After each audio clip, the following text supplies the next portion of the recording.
आवाज आयो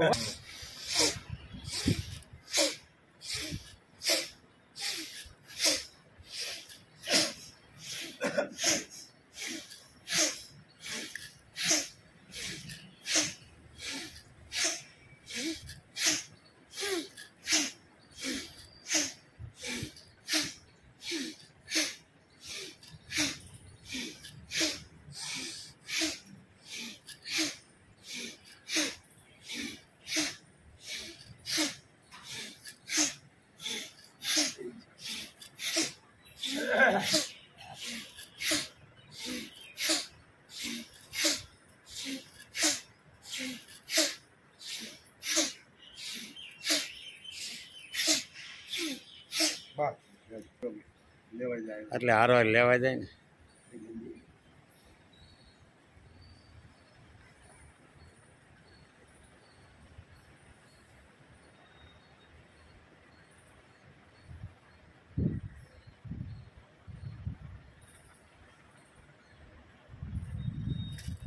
તમે બે જાઓ हो जाएगी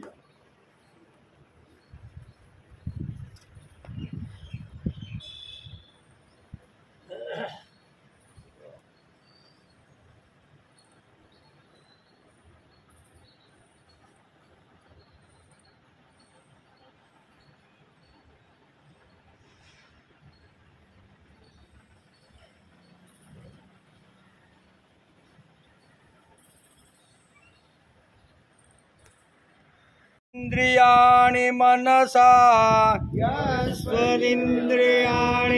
मनसा यस्त्विन्द्रियाणि मनसा यस्त्विन्द्रियाणि मनसा नियम्यारभतेऽर्जुन नियम्यारभतेऽर्जुन नियम्यारभतेऽर्जुन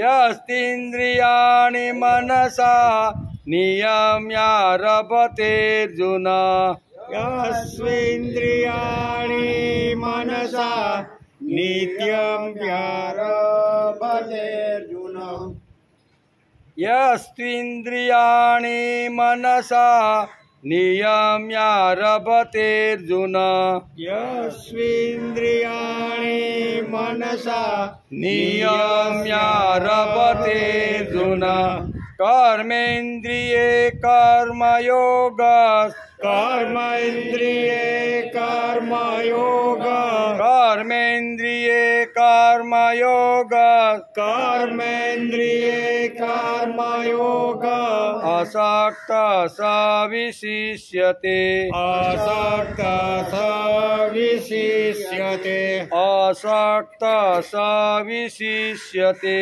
असक्तः स विशिष्यते कर्मेन्द्रिये कर्मयोगम् कर्मेन्द्रिये कर्मयोगम् असक्तः स विशिष्यते कर्मेन्द्रिये कर्मयोगम् असक्तः स विशिष्यते कर्मेन्द्रिये कर्मयोगम् असक्तः स विशिष्यते कर्मेन्द्रिये कर्मयोगम् असक्तः स विशिष्यते यस्त्विन्द्रियाणि मनसा नियम्यारभतेऽर्जुन कर्मेन्द्रिये कर्मयोगः असक्तः स विशिष्यते यशस्वेन्द्रियाणि मनसा नियम्यारभतेऽर्जुन कर्मेन्द्रिये कर्मयोगम् असक्तः स विशिष्यते नियतं कुरु कर्म त्वं नियतं कुरु कर्म त्वं नियतं कुरु कर्म त्वं नियतं कुरु कर्म त्वं कर्म जायो ययकर्मण कर्म ध्यायो कर्मण कर्म जायो ह्यकर्मण कर्म ध्यायो कर्मण नियतं कुरु कर्म त्वं कर्म कर्म जायो ह्यकर्मण नियतं कुरु कर्म त्वं कर्म ध्यायो कर्मण नियतं कुरु कर्म त्वं कर्म जायो ह्यकर्मण नियतं कुरु कर्म त्वं कर्म ध्यायो कर्मण शरीरयात्रापि च ते शरीरयात्रापि च ते शरीरयात्रापि च शरीरयात्रापि च तेन प्रसीदयेत् कर्मण तेन प्रसीदयेत् कर्मण तेन प्रसीद्येत् कर्मण तथा प्रसीद्येत् कर्मण शरीरयात्रा च तेन प्रसीद चेत कर्मण शरीरयात्रापि च तेन प्रसीद्येद कर्मण शरीरयात्रापि च तेन प्रसीद्येद कर्मण शरीरयात्रापि च तेन प्रसीद्येत कर्मण नियतं कुरु कर्म त्वं जाहेयो ह्यत्कर्मण शरीरयात्रापि च तेन प्रसीद्येद कर्मण नियतं कुरु कर्म त्वं कर्म जयायो कर्मण शरीरयात्रापि च तेन प्रसीद्येद कर्मण બે સાથે यस्येन्द्रियाणि मनसा नियम्यारभतेऽर्जुन कर्मेन्द्रिये कर्मयोगम् असक्तः स विशिष्यते नियतं कुरु कर्म त्वं कर्म जायो ह्यकर्मण शरीरयात्रापि च तेन प्रसीद्येद कर्मण प्रसीद्येद कर्मण हरि ओम वसुदेवसुतं देवं कंसचाणूरमर्दन देवकी परमानन्दं कृष्णं वन्दे जगद्गुरु गुरु ब्रह्मा गुरु विष्णु गुरुदेवो महेश्वर गुरु साक्षात् परब्रह्म तस्मै श्री गुरुवे नमः नारायणं नमस्कृत्यं नरं चैव नरोत्तमं देवीं सरस्वतीं व्यासं ततो जयमुदीरये ततो जयमुदीरये।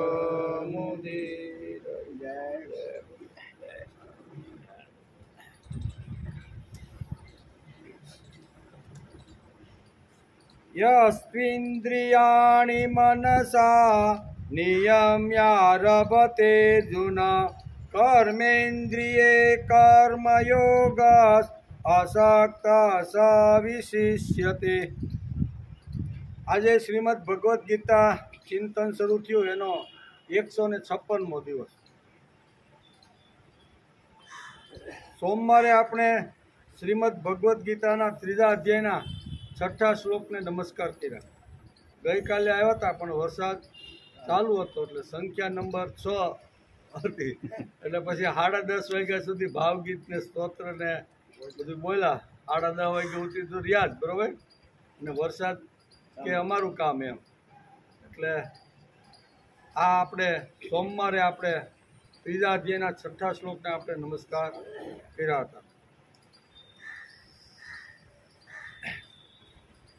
જે કર્મેન્દ્રિયોને બધી ઇન્દ્રિયોને હઠપૂર્વક રોકીને મનથી ઇન્દ્રિયોના વિષયનું ચિંતન કરતો રહે છે તે મૂઢ બુદ્ધિનો મનુષ્ય મિથ્યાચારી અર્થાત દંભી ઢોંગી કહેવાય છે એમ ભગવાને અર્જુનને કીધું. એનો વિચાર આપણે સોમવારે કરી લીધો. વૈયક્તિક પ્રતિજ્ઞા અને નિષ્ઠાથી કાર્યને ઘણીવાર નુકસાન પણ થાય છે. એનો પણ આપણે સોમવારે વિચાર કરતા હતા કે વ્યક્તિગત જો પ્રતિજ્ઞા હોય અને એ જો સંઘને નુકસાન કરતી હોય તો વ્યક્તિગત પ્રતિજ્ઞા માણસે છોડી દેવી જોઈએ. મારા સંઘને નુકસાન થવું જોઈએ નહીં. અમારું જે ગ્રુપ છે, અમારું જે મંડળ છે ને એ મંડળને હાનિ ન થાય એના માટે ઘણીવાર વ્યક્તિગત પ્રતિજ્ઞા માણસે છોડવી પડે છે. અને કૃષ્ણ ભગવાને કરીને બતાવ્યું એનો આપણે સોમવારે વિચાર કર્યો હતો બરાબર. એની પ્રતિજ્ઞા શું હતી કે કુરુક્ષેત્રના મેદાનની અંદર હું ફક્ત અર્જુનનો સારથી બનીશ, હાથમાં હથિયાર ઉપાડીશ ને આ મારી પ્રતિજ્ઞા છે. પણ જરૂર પડે તો પ્રતિજ્ઞા તોડી અને ભીષ્મની સામે સુદર્શન ચક્ર લઈને ગયા કે નહીં? કારણ કે સંઘને નુકસાન થવાનું હતું, પાંડવો ખલાસ થવાના હતા અને પાંડવોને બચાવવાનું જ કામ ભગવાને કરવાનું હતું. તેથી આવીને સંઘને નુકસાન થાય તો વ્યક્તિગત પ્રતિજ્ઞા માણસે તોડી અને કરવું. પણ કૌરવોની અંદર તો આ શક્ય બન્યો નથી. તેથી અહીંયા કૌરવ પક્ષનો પરાજય થયાનું કારણ શું છે કે બધા પોતપોતાની પ્રતિજ્ઞાની અંદર કડક હતા. ભીષ્મ કે ગમે તે થાય પણ મેં લીધેલી જે પ્રતિજ્ઞા છે ને એ હું તોડવાનો નથી. મેં એકવાર નક્કી કર્યું છે મારા પિતા શાંતનુને જે વખતે લગ્ન કરવાના હતા બરાબર, તેથી તે વખતે આ માસીમાર કન્યા લાવવાની હતી તો એના પિતાને મેં કીધેલું કે હું જ્યાં સુધી હસ્તિનાપુરની ગાદી ઉપર જે રાજા બેસશે અને જ્યાં સુધી મારી અંદર પ્રાણ છે ને ત્યાં સુધી હસ્તિનાપુરની ગાદીનું રક્ષણ હું કરી છે. હવે હસ્તિનાપુર આખું ખલાસ થઈ ગયું તો રક્ષણ કરવાનું તો બાકી જ છે. પ્રતિજ્ઞા એણે તોડી નહીં કહેવાનું.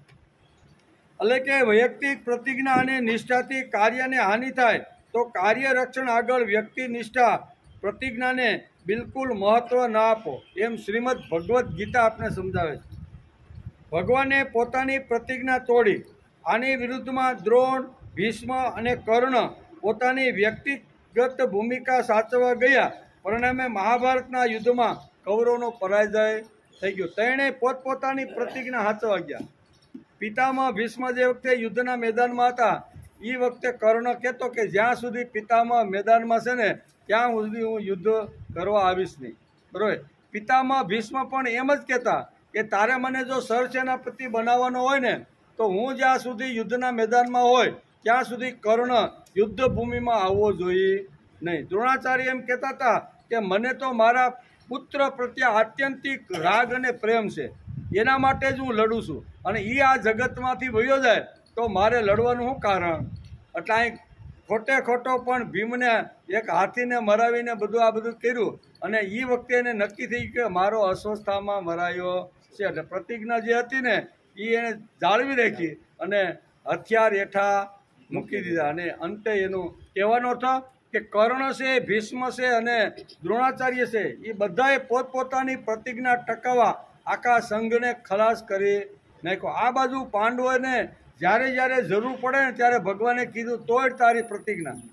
કારણ કે અર્જુનની પણ પ્રતિજ્ઞા એક હતી કે હું કોઈ પણ સ્ત્રીને સાથે રાખીને હું લડીશ નહીં. એમ શું કહે છે? મારા રથની અંદર અથવા મારી બાજુમાં અથવા એના સહકારથી હું સ્ત્રીને સહકાર રાખીને યુદ્ધ કરીશ નહીં, આ એની પ્રતિજ્ઞા હતી. ભગવાન કે રાખ શિખંડીને બાજુમાં, કે પણ મારી પ્રતિજ્ઞા છે તોડ. શું કે છે? કારણ કે પિતામાં ભીષ્મ સમજતા હતા કે મારી સામે કોઈ સ્ત્રી આવશે ને તો હું હથિયાર બધા હેઠા મૂકી દે. એટલે અંબાને પૂર્વકાળની અંબા એમણે પોતાની પ્રતિજ્ઞા તોડી. અને અહીંયા આ કહેવાનો અર્થ કે સંઘને જો નુકસાન જતું હોય ને તો અહીં પાંડવોએ પોતાની પ્રતિજ્ઞા તોડી છે.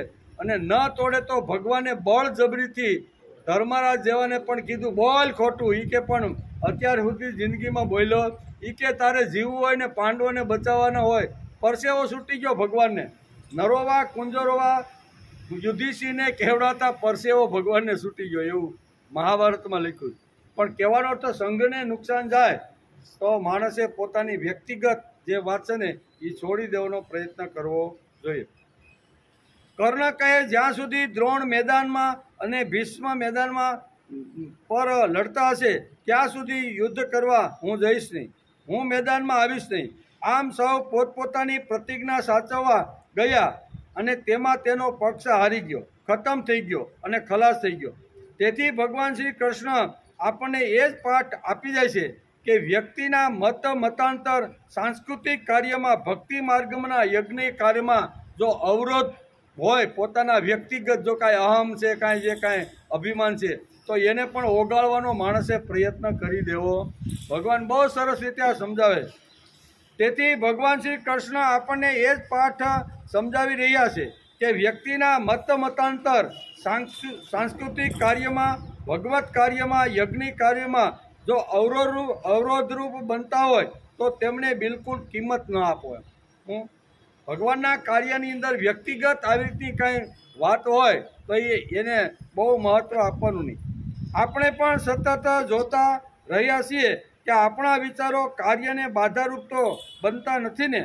આથી કોઈ એમ ન સમજે કે કૃષ્ણ વૈયક્તિક પ્રતિભા, વ્યક્તિક માનાપમાન, વ્યક્તિક પ્રતિજ્ઞા વગરના ન હતા.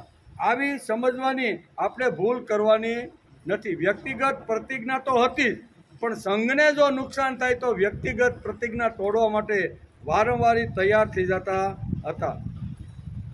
પરંતુ જે નિષ્ઠાથી, જે પ્રતિજ્ઞાથી વિકસિત કાર્યની પરંપરામાં અંતરાય થાય તો તે નિષ્ઠા નહીં, તે પ્રતિજ્ઞા નહીં અને તે ધર્મ નહીં, તેવો સ્પષ્ટ ભગવાનનો અહીંયા સ્પષ્ટ મત એનો છે. એનો વિચાર આપણે સોમવારે કર્યો. બીજો સોમવાર આપણે એ વિચાર કરતા હતા કે સમાજની અંદર આવા જે નકલી લોકો છે, બરાબર ને, એ ઘણીવાર નકલી વેશ ધારણ કરી અને સમાજને આ રીતનું કર્યું. એના સામે ભગવાને અહીંયા 3 અધ્યાયના 6 શ્લોકની અંદર આ શ્લોક સમજાવવાનો પ્રયત્ન કર્યો છે. એ આપણે પણ જોતા હતા. કયો? તો કે ઇન્દ્રિયાર્થાન વિમૂઢાત્મા મિથ્યાસારસ ઉચ્યતે. એ શ્લોકને આપણે સારી રીતે પૌંડ્રકનું દ્રષ્ટાંત આપીને સમજવાનો પ્રયત્ન કર્યો. શ્રીમદ ભાગવતના 10મા સ્કંદના અહીંયા કેટલામાં 66મા અધ્યાયની અંદર પૌંડ્રકની કથા આપણે સોમવારે જોઈ કે પૌંડ્રક ઓરિજિનલ કૃષ્ણ જેતાને એવો જ વેશ ધારણ કરીને યુદ્ધના મેદાનમાં ઉતર્યો. સમાજના લોકોને બધાને કહેતો હતો કે હું જ અસલ વાસુદેવ છું, આ દ્વારકામાં બેઠો એ તો ખોટો વાસુદેવ છે. આ આપણે જોયું એમ. એટલે એના દ્વારા ભાગવત આપને સમજાવવા લાગે છે કે ભગવાન જેવો ઘણા નામ ધારણ કરે, એનો વેશ ધારણ કરે તો એનો અર્થ એવો નથી કે એ પરમાત્મા બની જાય. એટલે વેદવ્યાસે બહુ સરસ ચિત્ર કરી અને આપણે પૌંડ્રકની એક વચ્ચે કથા મૂકી અને ભાગવતની અંદર આ આખો પ્રસંગ વેદવ્યાસે ઊભો કર્યો અને સુખદેવજી મહારાજ રાજા પરીક્ષિતને આ બધી વાતો સમજાવે છે. એનો પણ આપણે સોમવારે વિચાર કર્યો. આજે આપણે શ્રીમદ ભગવદ્ ગીતાના 3 અધ્યાયના 7મા શ્લોકની અંદર 7મા શ્લોકના આજે આપણે વિચાર કરવાનો છે. આપણે આગલે 6 શ્લોકને આપણે નમસ્કાર કર્યા એ વખતે વિમૂઢ આત્મા કેવી રીતનો હોય અને મિથ્યાચારી ઢોંગી કેવો હોય એનું વર્ણન ભગવાને આબેહૂબ અર્જુનને સમજાવ્યું. હવે એની સામે સંત મહાપુરુષો ઋષિઓ અથવા મહાપુરુષો કેવા હોય છે, એનું જીવન કેવી રીતનું હોય છે, એ અહીંયા 7મા શ્લોકની અંદર બંને વાત સમજાવે છે. આપણે જે ઉપાડવાની હોય એ ઉપાડો. ભગવાન કહે હું કાંઈ કહેતો નથી તમારે કઈ ઉપાડવાની, પણ બંનેના ચરિત્ર ચિત્રણ હું તમારી સામે મૂકી દઉં છું. એમાં તમારે જે ઉપાડવું હોય ને એ ઉપાડવા માટે તમે સ્વતંત્ર છો. મારું કાંઈ દબાણ નથી કે તમે આ જ વાત કરો. તેથી અહીંયા મિથ્યાચારી, ઢોંગી, પાખંડી એવું એક ચરિત્ર ચિત્રણ ભગવાને અહીંયા 6ઠા શ્લોકની અંદર સમજાવ્યું. હવે સંત મહાપુરુષ કેવા હોય, વિદ્વાન જ્ઞાની પુરુષ કેવા હોય, બરોબર, તો આવી રીતના ઋષિમુનિનું ચરિત્ર કેવું હોય એ ભગવાને 7મા શ્લોકની અંદર આ ચરિત્રને પણ મૂકી દીધું છે. એનો આજે આપણે વિચાર કરવાના છે. યસ્તિન્દ્રિયાણિ મનસા નિયમ્યારભતેર્જુન કર્મેન્દ્રિયા કર્મયોગમ આસક્ત સ વિશિષ્યતે. પરંતુ હે અર્જુન, જે પુરુષ મન વડે ઇન્દ્રિયોને વશમાં કરી, શ્લોકનો અર્થ બરોબર સમજી લેજો. પરંતુ હે અર્જુન, જે પુરુષ મન વડે ઇન્દ્રિયોને વશમાં કરી અનાસક્ત થઈને નિષ્કામ ભાવે કર્મેન્દ્રિયોને સઘળી ઇન્દ્રિયો દ્વારા કર્મયોગનું આચરણ કરાવે છે, તે શ્રેષ્ઠ મહાપુરુષ, તે સંત છે, તે ઋષિ છે, એમ ભગવાન કહે છે. બરાબર. જ્ઞાનેન્દ્રિયની વાતો આપણે 6ઠા શ્લોકની અંદર સમજવાનો પ્રયત્ન કર્યો. અત્યારે કર્મેન્દ્રિયની વાત કરે છે. કેવી કે બધી જ જ્ઞાનની ઇન્દ્રિયોના માધ્યમથી કર્મેન્દ્રિયોની સઘળી ઇન્દ્રિયોને કર્મયોગની અંદર આચરણ જે કરે છે એને સંત પુરુષ તમારે સમજો, એમ ભગવાન અત્યારે અર્જુનને કહે છે. આપણે અભ્યાસ કરતા હતા કે 4થા શ્લોકમાં ભગવાને કર્મયોગ અને સાંખ્યયોગ બંનેની દ્રષ્ટિએ કર્મનો ત્યાગ કરવો શક્ય નથી આમ એને કીધું. ચોથા અહીંયા જ્ઞાનયોગ અને કર્મયોગની જ્યારે અર્જુનનો પ્રશ્ન હતો કે ભગવાન કર્મયોગ કરતાં જ્ઞાનયોગ જો શ્રેષ્ઠ હોય તો તમે મને ઘોર કર્મમાં શા માટે જોડો? તો અહીંથી ભગવાન 4થા, 5મા અને 6ઠા 3 શ્લોકની અંદર ભગવાન એને કર્મયોગનું મહત્વ સમજાવે છે. તેથી આપણે અભ્યાસ કરતા હતા કે 4થા શ્લોકમાં ભગવાને કર્મયોગ અને સાંખ્યયોગ બંનેની દ્રષ્ટિએ કર્મનો ત્યાગ કરવો શક્ય નથી.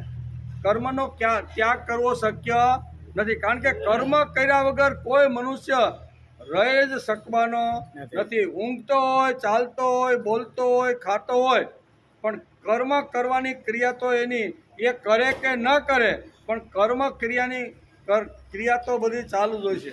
આપણે 2-3 દ્રષ્ટાંત આપીને પણ સમજવાનો પ્રયત્ન કર્યો કે માણસ જ્યારે રાત્રે સૂતો હોય ત્યારે પણ એનું હાર્ટ પણ ચાલે, ફેફસા પણ ચાલતા હોય, એની ધમનીઓ જે હૃદયની નળીઓ છે ને એ બધી ચાલતી હોય છે. તો એનો અર્થ એવો થયો કે ભલે માણસ શાંતિથી સૂતો છે પણ અંદર તો એની કર્મ કરવાની પ્રક્રિયા તો ચાલુ છે. કર્મ કર્યા વગર કોઈ રહી શકતો નથી. પછી 5મા શ્લોકમાં કહ્યું કે કોઈ પણ મનુષ્ય કોઈ પણ અવસ્થામાં, કોઈ પણ અવસ્થામાં કોઈ પણ મનુષ્ય ક્ષણ માત્ર પણ કર્મ કર્યા વગર રહી જ શકવાનો નથી, પણ કર્મ કર્યા વિના રહી શકવાનો નથી. 6ઠ્ઠા શ્લોકમાં બળપૂર્વક ઇન્દ્રિયોની ક્રિયાઓને એટલે કે રોકીને પોતાને ક્રિયારહિત માની લેવાવાળાનું આચરણ મિથ્યાચારી છે, એમ અહીંયા 6ઠ્ઠા શ્લોકની અંદર ભગવાને પણ અર્જુનને સમજાવ્યું. આથી સિદ્ધ થયું કે કર્મનો સ્વરૂપથી ત્યાગ કરી દેવા માત્રથી તેનો વાસ્તવિક ત્યાગ થઈ શકતો નથી. તેથી ભગવાન આ 7મા શ્લોકમાં વાસ્તવિક ત્યાગની ઓળખાણ કરાવે છે કે વાસ્તવિક ત્યાગ કોને કહેવાય એની ઓળખાણ આ 7મા શ્લોકની અંદર ભગવાન કરાવે છે. ગીતાના ગાનારના જન્મદિવસને શ્રાવણ મહિનામાં આપણે જન્માષ્ટમી તરીકે મનાવીએ છીએ. હજારો વર્ષોથી ભગવાન કૃષ્ણનો જન્મ ઉત્સવ આપણે મનાવતા આવીએ છીએ. એનો પણ આપણે કેવા સોમવારે પણ આપણે એનો થોડોક વિચાર કર્યો હતો. કૃષ્ણ ભગવાનનો જન્મ જો જન્માષ્ટમી પૂરતો રહે અને આપણા જીવનમાં કૃષ્ણનો જન્મ ના થાય તો આ જન્મ આપણો ફોગટ જાય છે, આપણા જીવનમાં પણ ભગવાન કૃષ્ણનો જન્મ થવો જોઈએ. માટે કૃષ્ણ અને કૃષ્ણની ગીતાને સમજવી જોઈએ. પ્રથમ તો કૃષ્ણનું અધ્યાત્મ જ્ઞાન, આત્મજ્ઞાન સમજવું જોઈએ. તેથી જ આપણે શ્રીમદ ભગવદ્ ગીતાનું અધ્યયન કરવા રોજ આપણે 2 કલાક ગીતાને સમજવાનો પ્રયત્ન કરીએ છીએ. ગુઢ શાસ્ત્ર છે, થોડુંક અઘરું છે, બરાબર.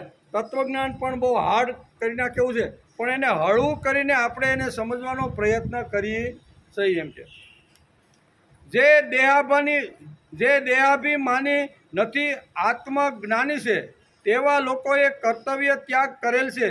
તે જોઈને પોતે કર્મ ત્યાગ કરવાનું કહે છે. ત્યારે ભગવાન અર્જુને આ 7મા શ્લોકની અંદર અહીંયા મહાપુરુષો અને સંતનું ચરિત્ર સમજાવી અને સમજાવવાનો પ્રયત્ન કરે છે. દેહાભિમાનવાળો મનુષ્ય જીવનમાં કોઈ પણ અવસ્થામાં, કોઈ પણ રીતે, કોઈ પણ ક્ષણ પણ કર્મ છોડી શકતો નથી. આવી પરિસ્થિતિમાં તે કર્મ ત્યાગનો પ્રયત્ન કરશે.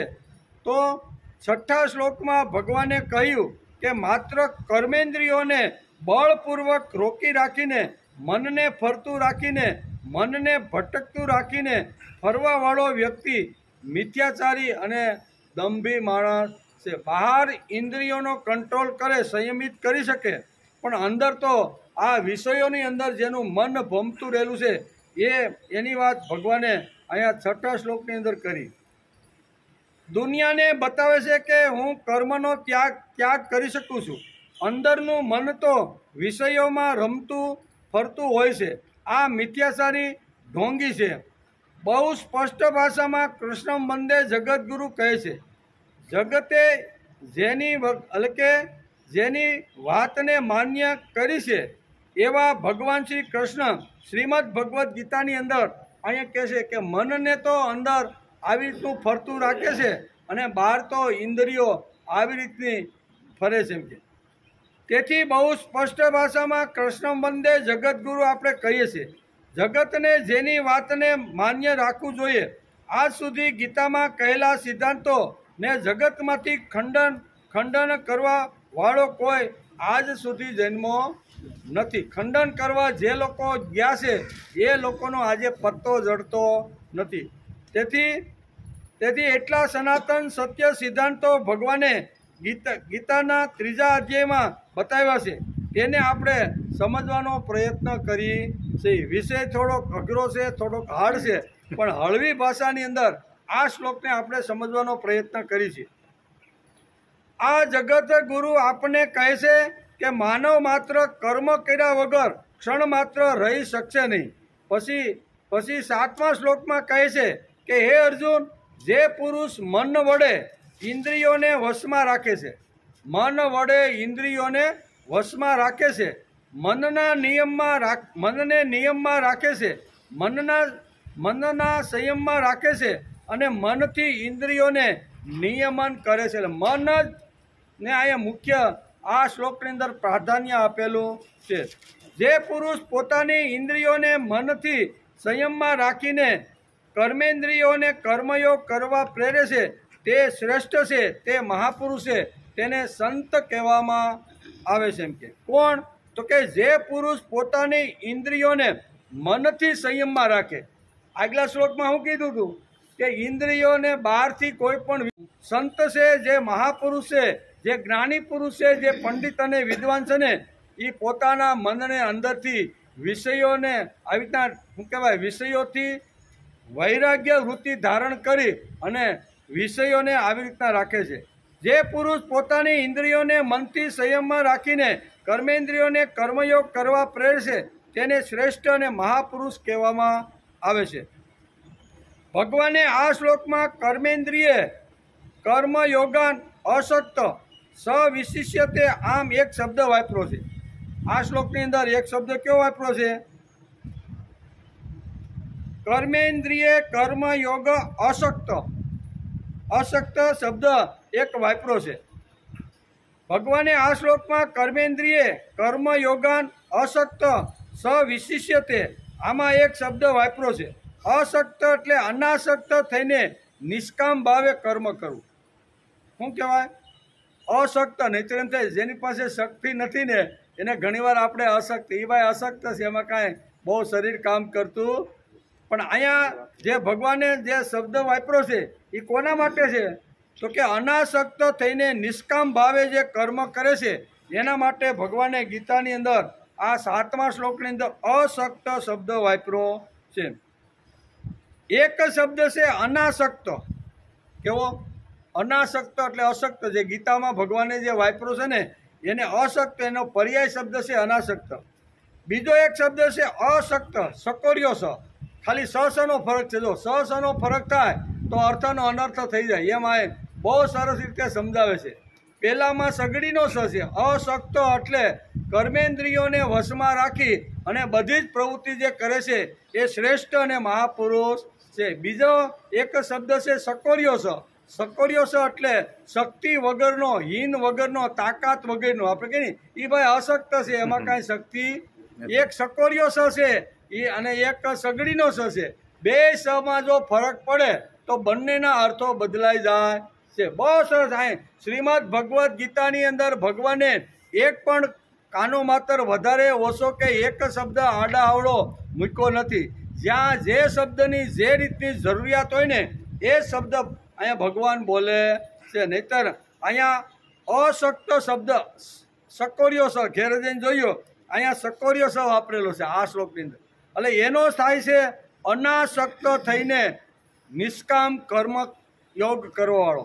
અશક્ત એટલે નિષ્કામ કર્મ યોગ કરવાવાળો. એક અર્થ આ થાય છે.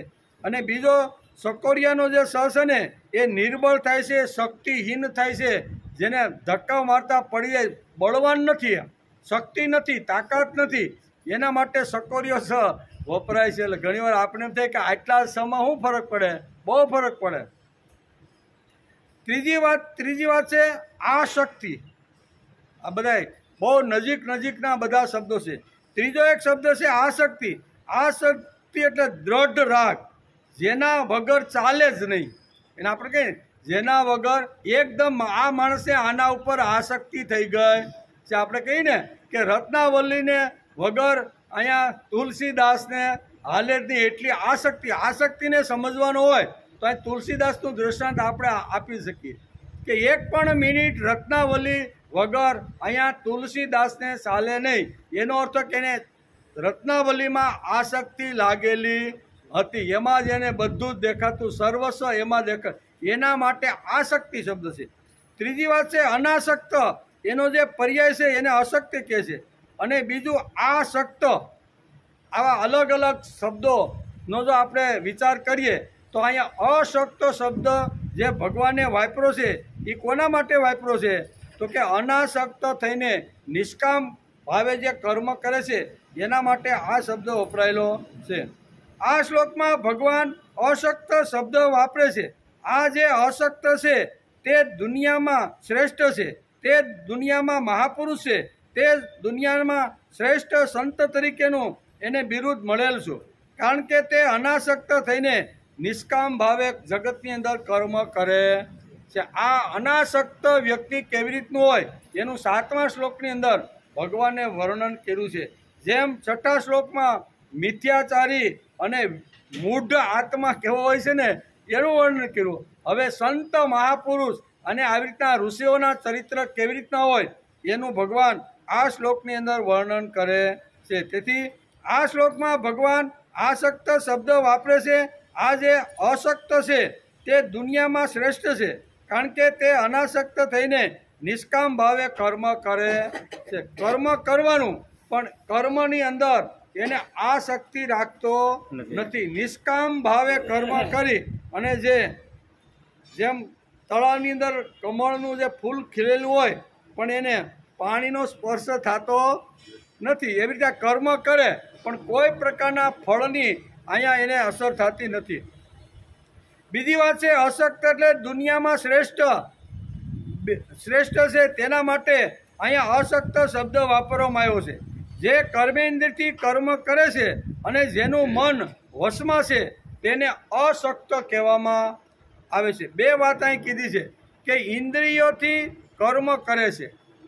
આપણી 5 જ્ઞાનેન્દ્રિય, 5 કર્મેન્દ્રિય અને 11મું જે મન છે એના દ્વારા પ્રત્યેક એના ભાગમાં અથવા એના જે કાંઈ જરૂરિયાત હોય એ બધા કર્મ કરે છે અને તે જેનું મન વશની અંદર છે તેને અશક્ત અહીં ભગવાને કીધો છે. બીજી વાત, અશક્ત એટલે અનાસક્ત થઈને નિષ્કામ ભાવે ભગવાને 5000 વર્ષ પહેલાં આ શબ્દ કહી દીધો છે. આજે લેખો નથી, આજે કંઈ કીધું 5000 વર્ષ પહેલાં ભગવાને શ્રીમદ ભગવદ્ ગીતાના અહીંયા 3 અધ્યાયના 7મા શ્લોકમાં અનાસક્ત થઈને સમાજની અંદર માણસે કર્મ કરવું જોઈએ. તેથી અનાસક્ત થઈને નિષ્કામ ભાવે કર્મ કરવું જોઈએ એવું ભગવાને 5000 વર્ષ પહેલાં આ શબ્દ શ્રીમદ ભગવદ્ ગીતાની અંદર મૂકી દીધો છે. યસ્તિન્દ્રિયાણિ મનસા નિયમ્યારભતે અર્જુન કર્મેન્દ્રિય કર્મયોગ અશક્ત સવિશિષ્યતે. ગૃહસ્થી માટે કહ્યું છે કે જે અનાસક્ત ભાવે પોતાની નિપુણતા, પોતાની કળા, પોતાની આવડત અશક્ત થઈને નિષ્કામ ભાવે વાપરે છે તે શ્રેષ્ઠ અને ઉત્તમ ભક્ત. અહીંયા ભગવાન એને ઉત્તમ ભક્તનું બિરુદ આપે છે. કોઈ પણ પ્રકારની અપેક્ષા રાખ્યા વગર નિષ્કામ કર્મયોગની વાત ભગવાન અહીંયા અશક્ત શબ્દ વાપરીને સમજાવવાનો પ્રયત્ન કરે છે. અશક્તનો પહેલો અર્થ આસક્તિ વગરનો, કામના વગરનો, ઈચ્છના વગરનો. અને માણસના જીવનમાં હંમેશા 3 પ્રકારની ઈચ્છના હોય છે અને દરેક માણસની અંદર વધતા ઓછા પ્રમાણમાં 3 પ્રકારની ઈચ્છના હોય છે. એક છે પુત્રેષ્ણા. બધાને હોય ને, પુત્ર માટે ઘણા ન થતા હોય તો ડૉક્ટરની સલાહ લઈને ઘણું બધું આજે વિજ્ઞાન આગળ વધી ગયું છે, તો એક પુત્રેષ્ણા. બીજી ઈચ્છા છે વિતેષ્ણા, મને વિત જેમ પુત્ર જોઈ એમ વિતેષ્ણા. અને ત્રીજી વાત છે લોકેષ્ણા. એવી 3 પ્રકારની ઈચ્છના તો દરેક માણસને, નાનો હોય મોટો હોય, ઓછા વધતા પ્રમાણમાં 3 પ્રકારની ઈચ્છના એટલે પુત્રેષ્ણા, વિતેષ્ણા અને લોકેષ્ણા. 3 પ્રકારની ઈચ્છનાની વાત ભગવાન અહીં બહુ સરસ રીતે સમજાવે છે કે એક છે પુત્રેષ્ણા, બીજી છે વિતેષ્ણા અને ત્રીજી છે લોકેષ્ણા. આ ભયંકર ઈચ્છનાઓ છે. આ 3 ઈચ્છનાઓ જેનામાં નથી તેને અશક્ત કહેવામાં આવે. જેને પુત્રની પ્રયત્ન કરવો, મહેનત કરવાની, બરાબર ને, પણ મને આ પ્રાપ્ત થાય ને મળે એવી જેની આસક્તિ નથી એના માટે અશક્ત શબ્દ વાપરવામાં આવ્યો છે. અશક્તની સમજણ શું છે? તે કર્મ કર્યા વગર બેસી નથી શકતો. તેની સમજણ છે કે દોષ કર્મમાં કે ફળમાં નથી. દોષ તો આ શક્તિની અંદર છે, ફળમાં કાંઈ દોષ નથી, બરાબર ને. અશક્તની સમજણ શું છે? તે કર્મ કર્યા વગર બેસી શકતો નથી. તેની સમજણ છે કે દોષ કર્મમાં કે ફળમાં નથી, દોષ આ શક્તિમાં છે. કર્મ કરવું જ જોઈએ, ફળ આવશે જ, તેની પાકી સમજણ છે. તેને આ શક્તિમાં દોષ લાગતો નથી. કર્મ તો કરવાનું જ. ગમે તેટલી જ્ઞાનની ટોચ ઉપર પહોંચ્યા પછી માણસે કર્મ છોડવાનું નથી. કર્મ કરે એટલે ફળ આવે ને આવે, કાં તો સારું આવે અને કાં તો મધ્યમ આવે ને કાં તો ખરાબ આવે, પણ ફળ તો આવે જ. તેથી અશક્તની સમજણ એવી છે કે ફળ માટે જે કર્મ કરે છે તેને આસક્ત અને જ્ઞાન માટે જે કર્મ કરે છે જ્ઞાન એટલે આત્મજ્ઞાન, તેને અશક્ત કહેવામાં આવે છે. એટલે જ્ઞાન માટે જે પ્રયત્ન કરે, આત્મજ્ઞાન માટે જે પ્રયત્ન કરે છે ને એને અશક્ત કહે છે. ભગવાન કહે છે કે હે અર્જુન, જે પુરુષ મન વડે ઇન્દ્રિયોને વશમાં કરી અનાસક્ત એટલે કે અશક્ત થઈને સઘળી ઇન્દ્રિયો દ્વારા કર્મયોગનું આચરણ કરે છે તે યોગી શ્રેષ્ઠ છે, તે મહાપુરુષ છે અને તે જ આવી રીતના સંત પુરુષ છે. કર્મ કર્યા વગર આ જગતની અંદર જે મહાપુરુષો આવ્યા, જે સંતો આવ્યા, જે આચાર્યો આવ્યા ને એને કોઈ દી પોતાનું કર્મયોગ છોડ્યો નથી. નહીંતર આપણે એમ થાય કેરળમાં જન્મેલા આદ્ય ગુરુ શંકરાચાર્ય, બરાબર ને, એ ઠેઠ બદ્રી કેદાર ઉપર જઈને હિમાલયની ટોચ ઉપર જઈ અને વૈદિક ધર્મનો ઝંડો એણે ફરકાવી દીધો અને કહ્યું કે કોઈની માએ સવાશેર દૂધ ખાધું હોય તો મેં જે વિચારધારા સમાજમાં પ્રસ્થાપિત કરી છે એને ઉકેડી જોઈએ. કોઈ માઈનો લાલ આ હટાવી શક્યો તો કેરળથી એને આટલા કિલોમીટર એ કાળમાં હાલીને જવાનું, ગામડે ગામડે રાત રોકાવાનું, બધાને મળતા કેટલાય વર્ષો લાગ્યા છે જાતા બરોબર ને.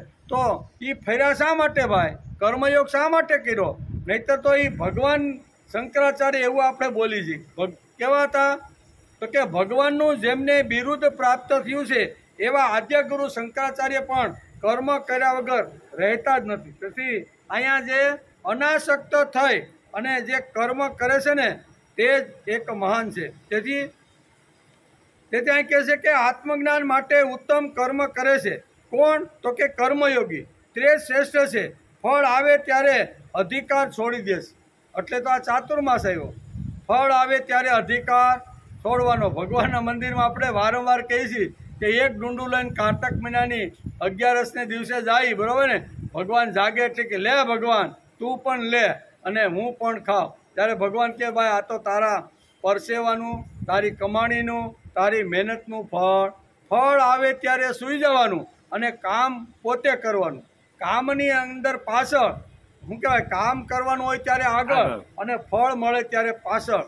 આ આપણે ચાતુર્માસની અંદર આ 4 મહિના આપણે આ વાત સમજાવે છે. તેથી બધું જ કૌશલ્ય, બધી જ શક્તિ, બધી જ કુશળતા, બધી જ નિપુણતા લગાવીને કર્મયોગી કર્મ કરે છે.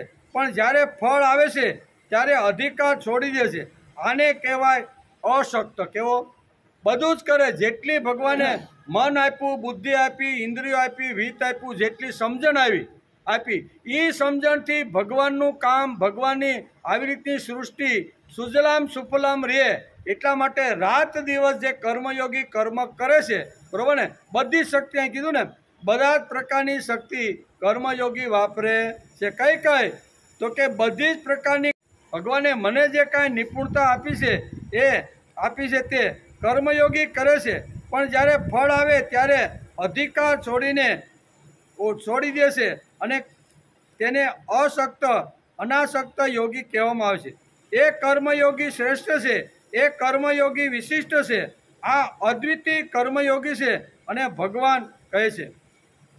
આ ભગવાનનો માણસ છે, પોતે જ ભગવાન છે. તેથી આપણે ભગવાન વશિષ્ઠ, ભગવાન પતંજલિ, ભગવાન શંકરાચાર્ય અને ભગવાન વ્યાસ આવા નામોથી આપણે ઘણીવાર એનું સંબોધન કરતા હોઈ છે. કે ભગવાન તુલ્ય આ બધા જીવો પહોંચ્યા. શા માટે? તો કે કર્મ કરતા એણે કોઈ દિવસ કર્મને છોડ્યું નથી. જ્ઞાનની ગમે તેટલી ઊંચી ટોચ ઉપર પહોંચ્યા પછી પણ જેણે કર્મનો ત્યાગ કર્યો નથી ને એને અનાસક્ત કહેવામાં આવે છે. આદ્ય ગુરુ શંકરાચાર્ય આવી રીતના શું કહેવાય, કેરળથી ઉપડ્યા, જન્મ કેરળમાં થયો અને હિમાલય સુધી ગયા. રસ્તાની અંદર અસંખ્ય લોકોની અંદર ભાવ, પ્રેમ, આત્મીયતા, જ્ઞાનના આવી રીતના જે હતી ને બધું એની અંદર આપવાનું કામ કર્યું છે. કર્મયોગ તો માણસે ચાલુ રાખવો જોઈએ એમ કીધું. થઈ ગયો પાણી ટાઈમ. ગીતા અધ્યાય 3 અને 7 નંબરનો શ્લોક. એમાં 6 નંબરમાં જે ભગવાને વાત કરી બરાબર ને મૂઢ લોકોની, તો એની સામે સંત શ્રેષ્ઠ જેવા પુરુષો આ જગતમાં એનું વર્તન કેવું હોય, એના વિચારો કેવો હોય, એનો કર્મયોગ કેવો હોય, તો બંને ચરિત્ર ભગવાન આપણી સામે અહીંયા 6 અને 7મા શ્લોકમાં બંને એક શ્રેષ્ઠ મહાપુરુષનું ચિત્રણ એનું મન કેવું હોય તો કે મનને બધી ઇન્દ્રિયો દ્વારા વશમાં કરી લેવાનું અને પછી એ મનને કર્મેન્દ્રિયોની સાથે રહી અને જગતની અંદર બધે ફરવાનું. આ શ્રેષ્ઠ પુરુષ છે એવું ભગવાનને કહેવાનું છે. તેથી કહે છે કે પરંતુ હે અર્જુન, જે પુરુષ મન વડે ઇન્દ્રિયોને સમજવા જેવું છે, મન વડે ઇન્દ્રિયોને વશમાં કરવાનું, મન વડે ઇન્દ્રિયોને વશમાં કરી અનાસક્ત થઈને નિષ્કામ ભાવે કર્મેન્દ્રિયોને સઘળી ઇન્દ્રિયો દ્વારા કર્મયોગનું આચરણ કરાવે. કેવું? કર્મયોગનું આચરણ કરાવે. તે જ શ્રેષ્ઠ છે, તે જ મહાપુરુષ છે. એટલે ઇન્દ્રિયોને નવરી બેસવા દેવાની નથી, ઇન્દ્રિયોને કામે લગાડવાનું છે એમ ભગવાનને આ શ્લોકમાં બહુ સ્પષ્ટ કહેવાનું છે. અને જે મહાપુરુષો આ જગતની અંદર આવ્યા, કોઈ પણ આવ્યા, તો શાંતિથી પહોંઠી વાળી અને જ્ઞાનની પ્રાપ્તિ થયા પછી પણ બેઠા નથી અને પોતાનો કર્મયોગ ચાલુ રાખ્યો છે. એમાંય ભગવાન કહેવાનું છે.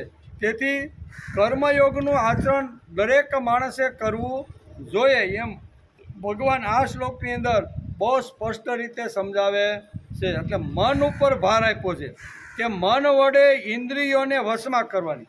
મન વડે આપણી 5 જ્ઞાનેન્દ્રિય 5 કર્મેન્દ્રિય જે છે ને એ 10 ઇન્દ્રિયોને મન વડે એને વશની અંદર કરવાની છે.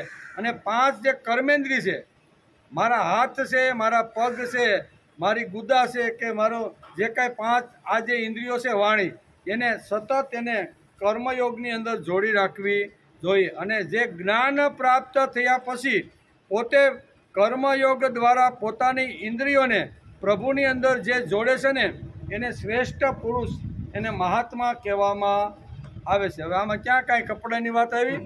મહાત્મા અને શ્રેષ્ઠ પુરુષ કોણ, મહાન પુરુષ કોણ, સંત પુરુષ કોણ, તો એનું વર્ણન ભગવાને આ શ્લોકની અંદર કર્યું છે.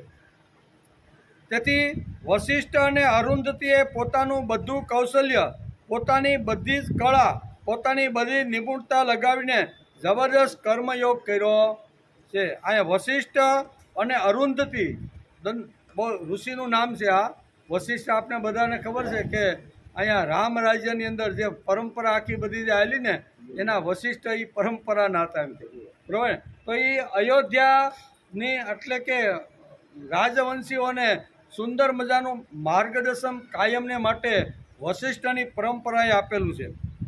વેદોમાં વર્ણન છે કે વશિષ્ઠ જેવા મહાન ઋષિઓએ પ્રચંડ દેવી કાર્ય કર્યું છે. વશિષ્ઠે જીવનના પ્રત્યેક ક્ષેત્રમાં પ્રચંડ વૈભવશાળી કાર્ય કર્યું છે. એ કોઈ દિવસ પહોંઠી વાળીને બેઠા નથી. નહીતર જેણે રામ અને લક્ષ્મણને જેણે ભણાવ્યા હોય અને રામ અને લક્ષ્મણને જેને નાના મોટા કરીને સંસ્કાર સિંચન કર્યું હોય તો એ કેટલી મહાન વ્યક્તિ હોઈ શકે. પણ છતાં એટલું મોટું જ્ઞાન, એટલું મોટું હોવા છતાંય એમણે પોતાનો કર્મયોગ છોડ્યો નથી. પોતાની પત્ની એટલે ઋષિ પત્ની અરુંધતી સાથે, બરાબર ને, જબરજસ્ત કર્મયોગ કરી અને આખું એક રામ રાજ્ય નિર્માણ કર્યું છે. રામ રાજ્ય જે વખતે અસ્તિત્વમાં નહોતું એ કાળે વશિષ્ઠ અને વિશ્વામિત્રનો ઝઘડો હાલતો હતો. એ આપણે આની પહેલાં જોયું હતું. એમ બંને ઋષિ, બરાબર ને, એક અહીંયા વિશ્વામિત્ર એટલે ગાંધી રાજાના પુત્ર, એ પણ ક્ષત્રિય હતા, અને અહીંયા વશિષ્ઠ એ બ્રાહ્મણ. પણ આવી રીતનું સુંદર મજાના બંને અલગ અલગ તપોવનો ચલાવતા હતા. વશિષ્ઠનું પણ એક તપોવન હતું જેની અંદર અસંખ્ય વિદ્યાર્થીઓ ભણતા હતા અને એની અંદર આવી રીતના આત્મ પ્રત્યે જગાડવાનું કામ કરતા હતા. આ બાજુ વિશ્વામિત્રની મિલિટરી શાસન હતું. કેવું? મિલિટરી શાસન એટલે કાયદા વગર માણસ સુધરી શકતો નહીં એમ વિશ્વામિત્ર માનતા હતા. તેથી ગાદી રાજાએ જ્યારે વિશ્વામિત્રને ગાદી ઉપર બેસાડ્યા ત્યારે વિશ્વામિત્ર આવી રીતનું અહીંયા મિલિટરી શાસન કરવા લાગ્યા. એક દિવસ રાજા અહીંયા વિશ્વામિત્રને લાગ્યું કે મારી આજુબાજુમાં વશિષ્ઠનું એક પણ આવી રીતનું સરસ મજાનું એક રાજ્ય છે અને એક તપોવન ચાલે છે. હાલ હું જરીક ત્યાં મારી ચતુરંગી સેના લઈને જાઉં. એ આની પહેલાં આપણે એકવાર આખો પ્રસંગ જોયો હતો.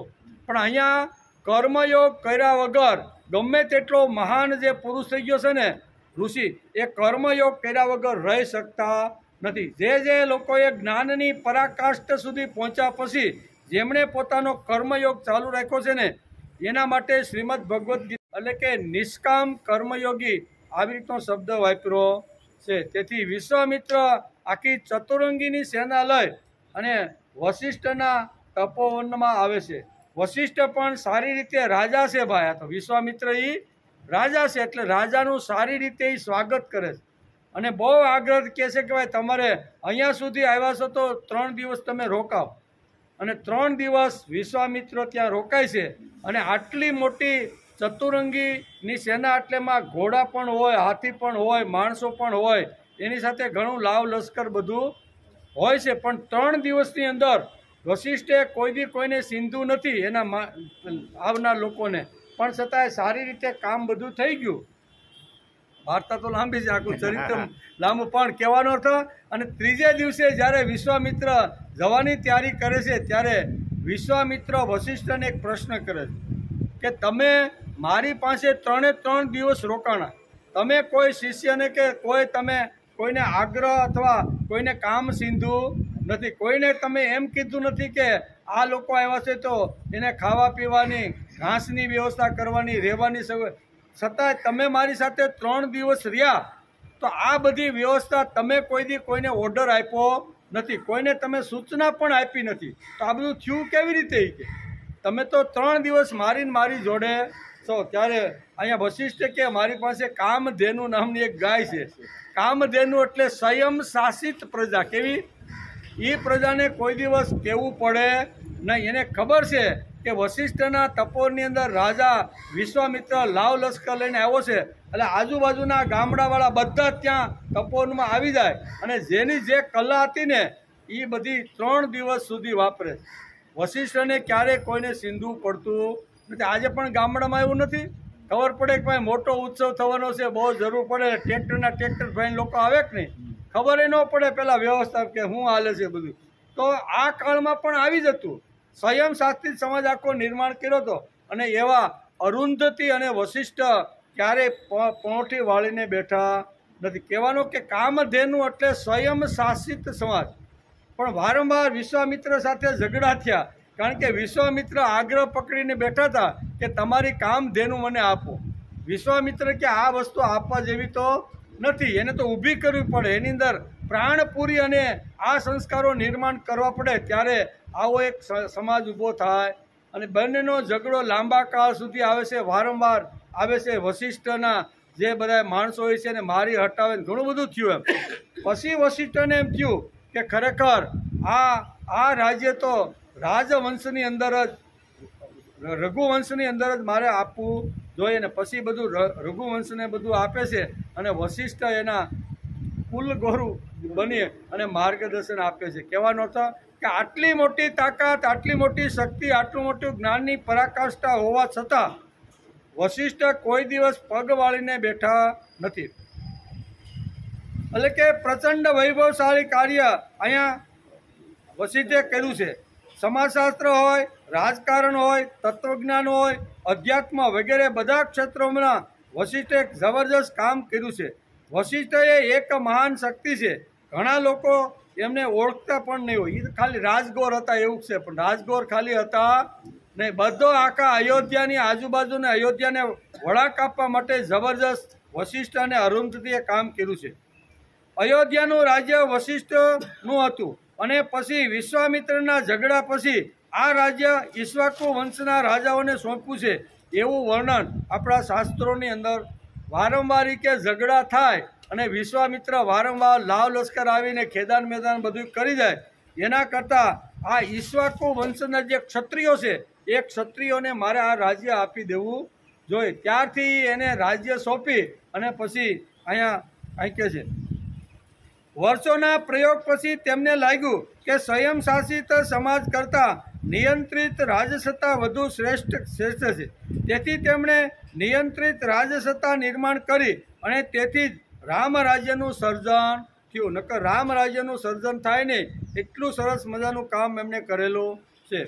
ભગવાનનું કામ કરનાર લોકોને આજે એક વિચાર સમાજમાં લઈ જવો હોય તો નાકે દમ આવે. કોઈને આપણે અહીં લાવવાના હોય ને કે હાલોની જરીક ભાગવત સાંભળવા, હાલોની જરીક મહાભારત સાંભળવા, હમણાં સરસ મજાના ગીતાના આવી રીતના કે બધી વાતો હાલે છે તો કે હા હાલો આવીએ એમ કરીને હા કરે. બહુ આગ્રહ કરો તો એકાદ વાર લઈ આવે અને પછી બીજે દિવસે તો એને ખબર પડે કે હવે ઓધાવા પાણીથી નીકળવાના છે ને અને બીજી શેરી પકડી લઈએ કે નકર કે હાલોની જરીક. કહેવાનો અર્થ એક પણ માણસને ભગવત કાર્યમાં લગાડવાનો હોય ને તો પણ આજે આપણે કેટલી મહેનત ને કેટલી અગવડ પડે. વારંવાર એની પાસે બેસી એને વારંવાર સારા વિચારો કહી, સારી વાત કહી અને તો પણ એ હાયા કરે પણ પ્રભુ કાર્યમાં, યજ્ઞ કાર્યમાં લાગતો નથી. તેથી ભગવાનનું કામ કરનાર લોકોને આજે એક વિચાર સમાજમાં લઈ જતા નાકે દમ આવી જાય છે. માણસને માંસાહારીમાંથી શાકાહારીમાં જો લઈ આવવાનો હોય ને તો એ તો મનુસ્મૃતિ વાંચી તો જ આપણે ખબર પડે, બરાબર. મનુસ્મૃતિમાં મનુએ આવી રીતના જંગલોની અંદર, વનની અંદર રહેતા જે આવી રીતના વનવાસીઓ જે માંસાહારી હતા, શિકાર કરીને પોતાનું ગુજરાન ચલાવતા હતા, એવા લોકોને શાકાહારી લેવા માટે મનુને કેટલો પરિશ્રમ પડ્યો છે. ઈડા અને મનુએ જબરજસ્ત પ્રયત્ન કર્યો ને ત્યારે વર્ષોના અંતે માંડ માંડ એ લોકોને ખબર પડી કે વાત તો સાચી છે. એક વાર કહેવાથી, 2 વાર કહેવાથી, 5-25 વાર કહેવાથી કોઈ માણસ એ વિચાર ઉપડવા તૈયાર થતો નહીં. એની પાસે બેસવું પડે, ભાવ આપવો પડે, પ્રેમ આપવો પડે. હળવે હળવે એકાદ વિચાર કહેતા રહીને ત્યારે ત્રીજી પેઢીમાં માંડ એ વિચાર સ્થિર થાય છે. અને એકવાર 3 પેઢીમાં કોઈ સદવિચાર જો સ્થિર થઈ ગયો ને તો એના લોહીમાં આવી જાય, પછી વિચાર જાતો નથી. 3 પેઢી સુધી માણસે જબરજસ્ત પ્રયત્ન કરી અને આપણા પરિવારના બાળકોની અંદર સદવિચારો જાય એના માટે પ્રયત્ન કરવામાં કેટલી અગવડ આવે છે એ જે લોકો કામ કરતા હોય એને જ ખબર પડે એમ કે. તેથી કહે છે કે ભગવાનનું નામ, ભગવાનનું કામ, ભગવાનના જે વિચારો છે એ સમાજમાં સ્થિર કરવાના હોય તો કેટલો બધો પ્રયત્ન અને કેટલો બધો પરિશ્રમ કરવો પડે છે. આના ઉપરથી ખ્યાલ આવશે કે વશિષ્ઠ આખા સમાજને આટલો ઉપર લઈ ગયા છે ત્યારે કેવો ભગીરથ એને શ્રમ કરવો પડ્યો છે, કેવી એને તપસ્યા કરવી પડી હશે. બરાબર, આ બધી વાતો આપણે ઘણીવાર પુરાણોમાં પણ આ બધી વાર્તા હોય છે. બરાબર, કહેવાનો અર્થ કે આવા મહાપુરુષો જગતની અંદર જ્યારે જ્યારે આવે છે, જબરજસ્ત ભગીરથ જ્યારે પ્રયત્ન કરવા લાગે ને ત્યારે 3 પેઢીથી સતત પ્રયત્ન થતો હોય ત્યારે ભગીરથ જેવા મહાપુરુષ આવે છે અને આકાશમાલી ગંગાને નીચા લાવવા માટે આવી રીતના આવા શું કહેવાય નિમિત્ત બને છે. કારણ કે એની 3 પેઢીથી પ્રયત્ન હાલે છે. કપિલ ભગવાનના ઋષિની અંદર એના ભાઈઓ જ્યારે આવી રીતના ભગવાને બાળીને જ્યારે ભસ્મ કરી દીધા ને, બરાબર, કારણ કે ગાય ચોરાણી હતી, યજ્ઞ વખતે ગાય ચોરાણી, ગાય કોણ લઈ ગયું છે એમ કરતાં કરતાં આ બધા છોકરાઓ ત્યાં ગયા તો ઋષિના તપોવનમાં અહીંયા ઇન્દ્ર ભગવાન ગાયને બાંધીને રફુચક્કર થઈ ગયા. તો કે આ જ ચોર છે ને આ જ લઈ એમ કરીને કપિલ ભગવાનને ન કહેવાના શબ્દોને બધું કરે છે. કપિલ ભગવાન આંખ ખોલે છે અને બધાને બાળીને ભસ્મ કરી નાખે છે. પછી તો 3 પેઢીથી કહે છે કોઈ પણ હિસાબે અમારા ભાઈઓને અમારે મુક્તિ અપાવવાની છે. ભગીરથ પ્રયત્ન એટલે જ આવ્યો હોય શું છે, જ્યાં સુધી અમારા ભાઈઓને અમારા કુટુંબમાંથી ગયેલા અમારા જે પૂર્વજો છે એને જ્યાં સુધી આવી રીતની શ્રદ્ધાંજલિ આપીને અમે મુક્તિ ન પાવીએ ત્યાં સુધી મારો કર્મયોગ ચાલુ રહેવો. ભગીરથે પણ આ જ કર્યું. એટલે ભગીરથ પ્રયત્ન આવ્યો ને, ભગીરથે પણ જબરજસ્ત તપસ્યા કરી, ભગવાન શિવજીને પ્રસન્ન કરીને બધું જે કાંઈ કરવાનું હતું એ બધું કર્યું. કહેવાનો અર્થ કોઈ પણ વિચાર સમાજમાં જો લઈ જવાનો હોય ને તો એના માટે જબરજસ્ત પ્રયત્ન કરવો. 3 પેઢીથી એકવાર કહેવાથી કોઈ કાંઈ આપણે ગીતાને સાંભળવા માટે કે ભાગવત સાંભળવા માટે જતો એને વારંવાર કહેવું પડે, બેસવું પડે, ભાવ આપવો પડે, પ્રેમ આપવો પડે, ત્યારે જ માણસ પ્રભુ કાર્યની અંદર લાગે છે. આના ઉપરથી આપણે ખ્યાલ આવશે કે વશિષ્ઠ આખા સમાજને ઉપર લાવવા માટે એમણે કેટલી મોટી તપસ્યા કરી છે. તેથી જ ગીતાકાર કહે છે કે આવા કર્મયોગી, આવા મહાપુરુષો, આવા ઋષિઓ અને આવા સંતો શ્રેષ્ઠ છે કે જેણે આવી રીતનું શું કીધું છે કે જે મન વડે ઇન્દ્રિયોને વશમાં રાખી અને અનાસક્ત થઈ અને સતત સમાજમાં નિષ્કામ યોગ કર્મયોગ કરે છે ને આવા જ મહાપુરુષો આ જગતની અંદર શ્રેષ્ઠ છે. શ્રેષ્ઠ શબ્દ અહીં વાપરેલો છે. કેવો? વિશિષ્યતનો અર્થ થાય છે શ્રેષ્ઠ. કેવા લોકો શ્રેષ્ઠ છે તો કે જેણે પોતાનો કર્મયોગ અવિરતપણે ચાલુ રાખ્યો છે, અંતિમ શ્વાસ સુધી પોતે પોતાનો કર્મયોગ છોડ્યો નથી. આવા જ મહાપુરુષો પોતાના મનની ઇન્દ્રિયોને વશમાં કરી અનાસક્ત થઈને નિષ્કામ ભાવે કર્મેન્દ્રિયો સઘળી ઇન્દ્રિયો દ્વારા કર્મયોગનું આચરણ કરે છે. તે જ શ્રેષ્ઠ છે, તે જ મહાપુરુષ છે અને તેને જ કર્મયોગી કહેવામાં આવે છે. એમ અહીંયા 2 એટલે 6 શ્લોકની અંદર બહુ અહીંયા શું કહેવાય દંભી લોકો કેવી રીતના હોય છે એનું વર્ણન કર્યું. અને હવે સંત મહાપુરુષોનું કર્મયોગ કેવો હોય છે, જ્ઞાન કેવું હોય છે એનું ભગવાન અહીંયા વર્ણન કરે છે. તેથી જ ગીતાકાર કહે છે કે આવા કર્મયોગી, આવા મહાપુરુષો, આવા ઋષિઓ અને સંતો શ્રેષ્ઠ છે, મહાન છે, વિશિષ્ટ છે, અદ્વિતીય અને કર્મયોગી છે. તેનું વર્ણન ભગવાને ત્રીજા અધ્યાયના 7મા શ્લોકની અંદર અહીંયા વર્ણન કર્યું છે. વશિષ્ઠનો સ્વયં શાસિત સમાજ એ તો એની કામધેનુ છે. વશિષ્ઠના સમકાલીન ગાદીપુત્ર વિશ્વામિત્રનું મિલિટરી શાસન હતું. બંનેનો ઝઘડો વારંવાર થતો હતો. તેથી વશિષ્ઠ નક્કી કરે છે કે હવે આ ક્ષત્રિયોને ઈક્ષ્વાકુ વંશના રાજાઓને આપણે આ રાજ્ય સોંપી દેવું છે. એમ કરીને સુંદર મજાનું રાજ્ય બનાવી અને ઈક્ષ્વાકુ વંશના રાજાઓને આ રાજ્ય સોંપી દીધું. બંનેનો ઝઘડો રાજકીય ભૂમિકાનો હતો.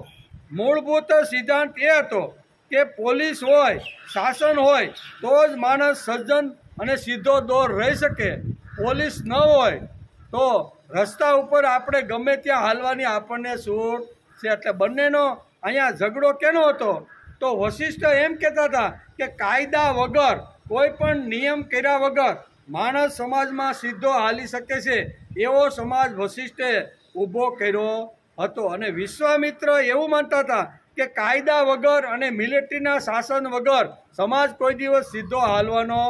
આ બંનેનો આવી રીતનો ઝઘડો હતો અને એ ઝઘડો વર્ષો સુધી ચાલ્યો એમ વેદોની અંદર એનું વર્ણન કરવામાં આવ્યું છે. ને પછી અહીંયા વિશ્વામિત્ર કહે છે કે મારી પાસે આટલું મોટું શાસન છે, આટલી મોટી મિલિટરી છે, આટલો મોટો વૈભવ અને સત્તા છે, પણ મારા કયામાં અથવા મારા કાયદાનું કોઈ લોકો પાલન કરતા નથી. જેમ જેમ કાયદો હું કરું છું તો વકીલો એ કાયદામાંથી છૂટવા માટે નવી નવી યોજનાઓ બધી ઘડી કાઢે છે. બરાબર? એટલે કાયદાઓ તો કરે.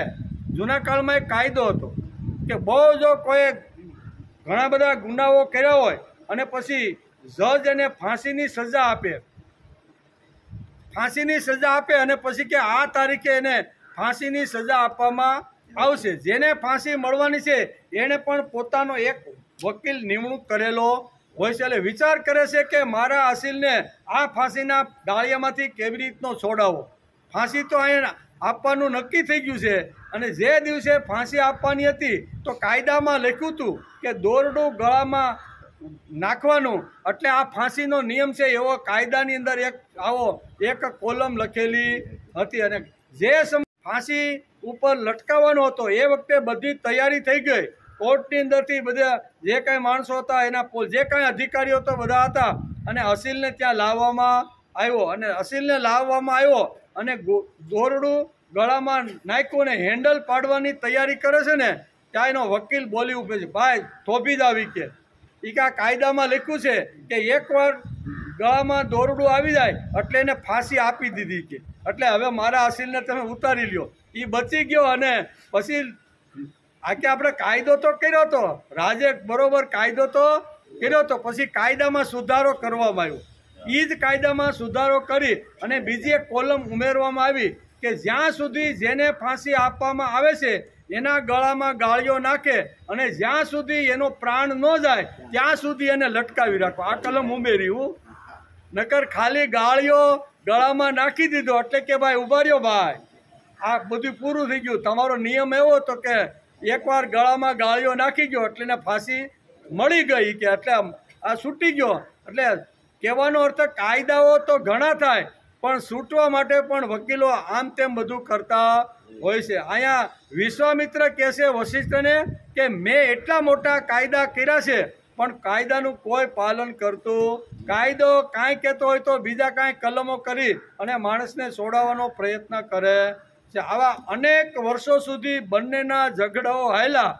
એક કે સ્વયં શાસિત શાસન ચાલે, બીજો કે મિલિટરી વગર માણસ સીધો રહી શકે નહીં. આ વિશ્વામિત્રની વિચારધારા હતી. વશિષ્ઠની વિચારધારા હતી કે કાયદાની કે લાકડી કે દંડની જરૂર નથી. માણસને એકવાર કહી દીધું કે આ પ્રમાણે આપણો આખો વ્યવહાર થવો જોઈએ તો પછી એ કોઈ આવી રીતનું ઉલ્લંઘન કરતા નહીં. એટલે એને કહેવાય સ્વયં શાસિત શાસન.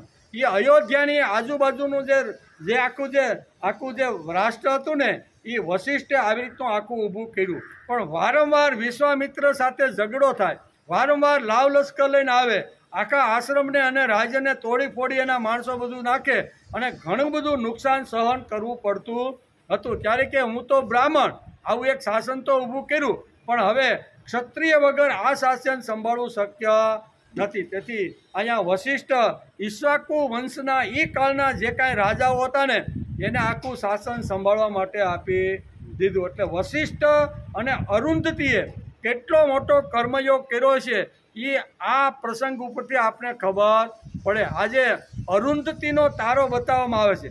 જે વખતે લગ્ન થાય ને પછી પહેલો જ આવી રીતની રાત્રિ હોય ત્યારે એને આકાશની અંદર અહીંયા આવી રીતનો એક તારો બતાવવામાં આવે. આટલું મોટું જબરદસ્ત કામ કર્યું છે.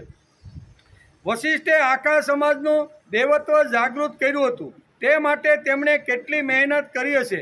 તેથી આવા કર્મયોગી શ્રેષ્ઠ છે એમ ભગવાન કહે છે કે આવા જે અહીં કહે છે ને કે મનને ઇન્દ્રિયો દ્વારા મનથી ઇન્દ્રિયોને જેણે વશમાં કરી છે અને એ જ જે ઇન્દ્રિયો છે એને કર્મયોગની અંદર જોડવાનો જે પ્રયત્ન કરે છે ને એને શ્રેષ્ઠ પુરુષ અને મહાપુરુષ કહેવામાં આવે છે. નકર ઇન્દ્રિયોને તો વશમાં ઘણીવાર માણસની થઈ જાય, પણ જો કર્મયોગમાં એને ચાલુ ન રાખે તો ઇન્દ્રિયોને વશ કરી છે એનો કોઈ અર્થ નથી. તેથી આ શ્લોકમાં બે વાતો સમજાવે છે કે મનથી ઇન્દ્રિયોને કંટ્રોલમાં રાખવી, સંયમમાં રાખવી, અને જે સંયમિત થયેલી જે ઇન્દ્રિયો છે એને કર્મયોગની અંદર જોડી દેવી. અને જે કર્મયોગની અંદર જોડે છે એને સંત કહેવાય છે, એને મહાપુરુષ કહેવાય છે અને એને અદ્વિતીય પુરુષ કહેવાય છે. આવા અનેક પ્રકારના શબ્દો શ્રીમદ ભગવદ્ ગીતામાં ભગવાને વાપરેલા. આ અદ્વિત પુરુષનું વર્ણન અહીંયા 7મા શ્લોકની અંદર બહુ સરસ રીતે ભગવાન સમજાવે છે. તેથી વશિષ્ઠે આખા સમાજનું દેવત્વ જાગૃત કર્યું. સમાજની અંદર આપણે ઘણીવાર કહીએ ને, સમાજમાં આપણે ત્યારે ફરી તો ઘણા પ્રકારના માણસો મળે. એક પશુત્વથી ઘણીવાર ભરેલો હોય અને ઘણા દેવત્વથી ભરેલા હોય. કોઈમાં પશુત્વ ઓછું હોય, દેવત્વ વધારે હોય. કોઈમાં દેવત્વ ઓછું હોય તો કોઈમાં પશુત્વ વધારે. કોઈ પૂર્ણ નથી, કોઈ 100% કાંઈ પશુય નથી અને 100% કાંઈ દેવ નથી, પણ મિશ્રિત આવી રીતના સમાજની અંદર લોકો રહેતા હોય છે. ત્યારે વશિષ્ઠ વિચાર કરે છે કે જ્યારે જ્યારે સમાજમાં ફરતા હતા ત્યારે પશુત્વ વૃત્તિનું જે જીવન જીવવાવાળા હતા એની અંદર પશુત્વ વૃત્તિ બહાર કાઢી અને દેવત્વ વૃત્તિ નિર્માણ કરવાનું કામ અહીંયા વશિષ્ઠે જબરજસ્ત કર્યું છે. એમ આવા શું કહેવાય વેદોની અંદર એવી રીતનું વર્ણન છે. પશુત્વને બહાર ફેંકી દે અને એ જ માણસની અંદર પાછું દેવત્વ નિર્માણ થાય, દેવ જેવો બને, દેવને પ્રિય બને, દેવનો બને, ભગવાનનો બને.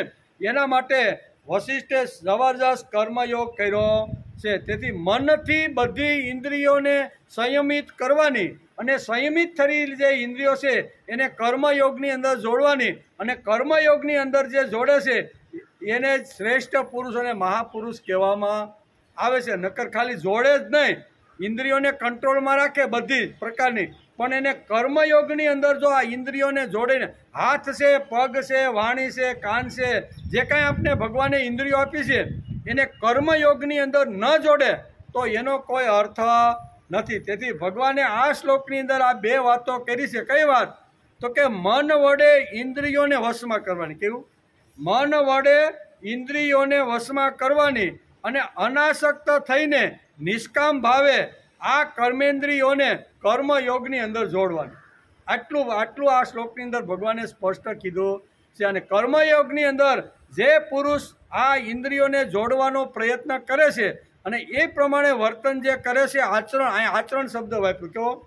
જે પ્રમાણે આચરણ કરે છે તેને મહાપુરુષ કહેવામાં આવે છે અને તેને સંત શ્રેષ્ઠનું બિરુદ આપવામાં આવે છે. ઉત્તમ ફળ આવે ત્યારે કર્મ પરનો અધિકાર છોડી દે છે. આને કહેવાય અશક્ત. કેવો? એક અશક્ત શબ્દ ભગવાને આ શ્રીમદ ભગવદ્ ગીતાના અહીંયા શું કહેવાય 3જા અધ્યાયના સારો અર્થ છે. ઉત્તમ ફળ આવે ત્યારે કર્મફળ ઉપરનો અધિકાર છોડી દેવો એને કહેવાય અશક્ત. કેવો? નિષ્કામ કર્મયોગ કરે પણ છતાંય ફળ આવે, અને ફળ આવે તો ફળ ઉપરનો જે અધિકાર છોડી જશે એને સંત શ્રેષ્ઠ મહાપુરુષ કહેવામાં આવે છે. અશક્ત અનાસક્ત થઈને નિષ્કામ ભાવે કર્મ કરવું, ફળ આવે ત્યારે એ સૂઈ જાય છે. એટલે ચાતુર્માસની અંદર ભગવાન 4 મહિના સૂઈ ગયા. ફળ આવ્યું એટલે કે ભાઈ તારી મહેનત, તારો પરસેવો, તારી જે કાંઈ છે તે બધું વાપર્યું તેથી તને મળ્યું છે. આમાં હું તો ભાઈ શાંતિથી ચિદાનંદ રૂપ શિવ શાંતિથી ભાઈ હું તો થઈ ગયો. આવો અશક્ત છે તે વિશિષ્ટ છે, શ્રેષ્ઠ છે, અદ્વિતીય છે, નિષ્કામ કર્મયોગી છે, મહાન છે અને પવિત્ર છે. આટલા શબ્દો આના માટે વાપર્યા છે. કોના માટે? જેણે મન વડે ઇન્દ્રિયોને સંયમિત કરી છે અને સંયમિત થયેલી જે ઇન્દ્રિયો છે એને કર્મયોગ સાથે જેણે જોડી દીધી છે, આવા મહાપુરુષો જગતની અંદર શ્રેષ્ઠ છે. નકર આપણે તો આશ્રમ થઈ ગયો, હવે ક્યાંય બહાર નીકળવાની કર્મ કરવાની જરૂર તો એ ન હાલે. શ્રીમદ ભગવદ્ ગીતા ના પાડે. એ એમ કહે છે ગમે તેટલી જ્ઞાનની ટોચ ઉપર અદ્વિતીય શક્તિ તારી પાસે જો પડી હોય અને તું બોલે એમ થાય કે એમ બધું થાય, પણ છતાંય તારે કર્મયોગ છોડવાનો નથી. એમ આ શ્લોકની અંદર બહુ સરસ રીતે આવો અશક્ત છે તે વિશિષ્ટ છે, ચાતુર્માસ ચાલે છે તે આપણને શું સમજાવે છે? 12 મહિનામાં વધારેમાં વધારે કામ, શ્રેષ્ઠમાં શ્રેષ્ઠ કામ, અદ્વિતીય કામ, પવિત્ર અને અવર્ણનીય કામ આ ચાતુર્માસની અંદર 4 મહિનામાં ભગવાન કરે છે.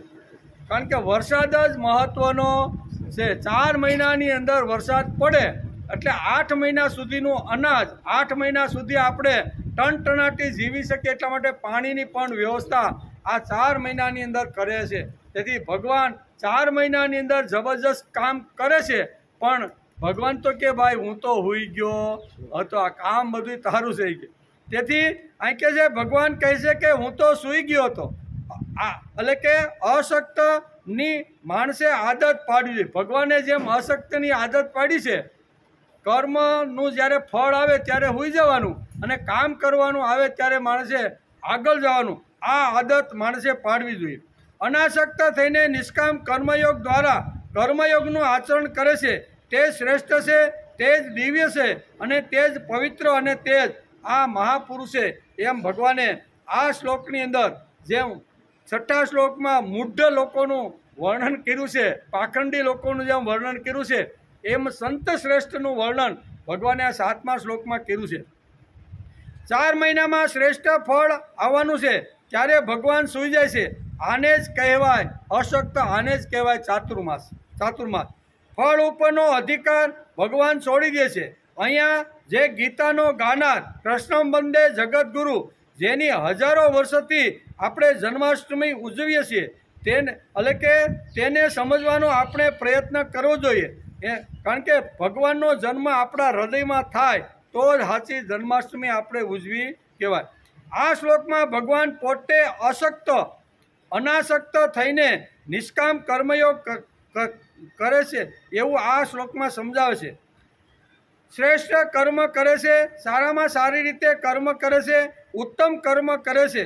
આ કર્યા પછી ઉત્તમ ફળ મળે તો તેના પર પોતાનો અધિકાર જતો કરવે એને કહેવાય છે અશક્ત. આ એક શબ્દ ગીતાની અંદર ભગવાને મૂકી અને અશક્તનો મહિમા સમજાવ્યો છે.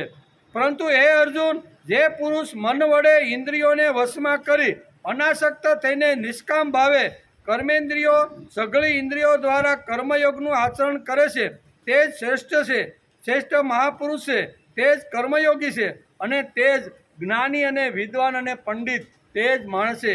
એમ કરીને આ શ્લોકની અંદર ભગવાન સરસ રીતે 2 વાતો આપણે સમજાવે છે. એક વાત એ છે કે જે પુરુષ મન વડે ઇન્દ્રિયોને વશમાં કરી, મન વડે જે આપણી ઇન્દ્રિયો છે ને એને સંયમિત કરી વશમાં કરવાની, અને પછી અનાસક્ત થઈને નિષ્કામ ભાવે એ કર્મેન્દ્રિયો સઘળી કર્મયોગની અંદર જોડવાની છે. એટલે કર્મયોગનું મહત્ત્વ ભગવાને આ શ્લોકની અંદર સમજાવવાનો પ્રયત્ન કર્યો છે. હજી થોડીક વાતો છે પણ આપણો ટાઈમ પૂરો થઈ ગયો, બરાબર ને? આવતીકાલે શુક્રવાર આપણે આવશું ત્યારે આ શ્લોકમાં થોડીક વાતો રહી ગઈ છે, એનો વિચાર આવતી